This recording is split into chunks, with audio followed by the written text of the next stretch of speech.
जय माता दी मित्रों। 11 मार्च को शीतलाष्टमी है। शीतलाष्टमी पर माता की पूजा किस तरह करें, माता को नैवेद्य किस तरह से चढ़ाएं। तो जो माता को नैवेद्य चढ़ता है वो सब बासा चढ़ता है, एक दिन पहले तैयार कर लिया जाता है। जैसे कल शीतलाष्टमी है तो आज ही रात में माता का नैवेद्य बनाया जाता है और सब ठंडा बासा भोजन चढ़ाया जाता है नैवेद्य माता को। माता को मीठे भात मतलब मीठे चावल, मीठे पुए, मीठी पूड़ी, ये सब गुड़ की होती हैं, शक्कर की नहीं। और मीठी खुरमी, ये सब कुछ मीठा माता को ठंडा ही चढ़ाया जाता है, बासा रात में बना लिया जाता है।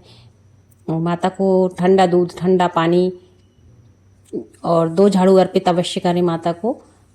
और गंगा जल अवश्य रखें माता के पास, और कल गंगा जल से स्नान करें मिलाकर।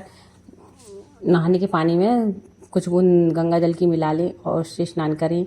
और जब पूजन करने लगे तो गंगा जल एक छोटे से पात्र में अलग रख लें और उसको रात में ही फ्रिज में ठंडा करने के लिए 1 लोटे में जल, 1 लोटे में दूध रख दीजिए। और सुबह माता को जब आप नहा धोकर स्नान करके स्वच्छ होकर पूजा करते हैं तो माता को ये अवश्य भेंट करें। माता को कल दिया ठंडा ही अर्पित करना है, जलाना नहीं है। अगरबत्ती, कपूर सब माता को भेंट स्वरूप रखना है। माता को लिए अग्नि प्रज्वलित वर्जित रहता है। गर्म, माता शीतला है, शीतलता प्रदान करती हैं। धन धान सुख समृद्धि प्रदान करने वाली माता हैं। माता बच्चों, ऐसी मानता है कि शीतला माता बच्चों के चेचक, दांत खाज, खुजली, सारी बीमारियां दूर करती हैं। और आँखों की किसी भी प्रकार की बीमारी हो तो गंगा जल जो माता के सामने रखा है उसी जल से, गंगा जल से अपनी आँखों में छींटे मारें, आँखों की सब प्रकार की बीमारियां ठीक हो जाती हैं। शीतलाष्टमी पर माता को पुए, मीठा ही नैवेद्य अर्पित करना है, बासी भोजन चढ़ाई जाती है।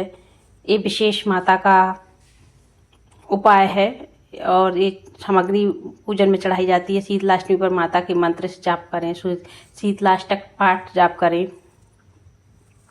आपको माँ धन धान सुख समृद्धि प्रदान करेंगी। और सबसे बड़ी कृपा माता की, सिर्फ ये माँ बीमारियों को ठीक करती हैं, साल भर की बीमारियाँ ठीक हो जाती हैं, ऐसी मान्यता है। तो इस तरह ये माता की विधि विधान है पूजा करने की, नैवेद्य चढ़ाने की।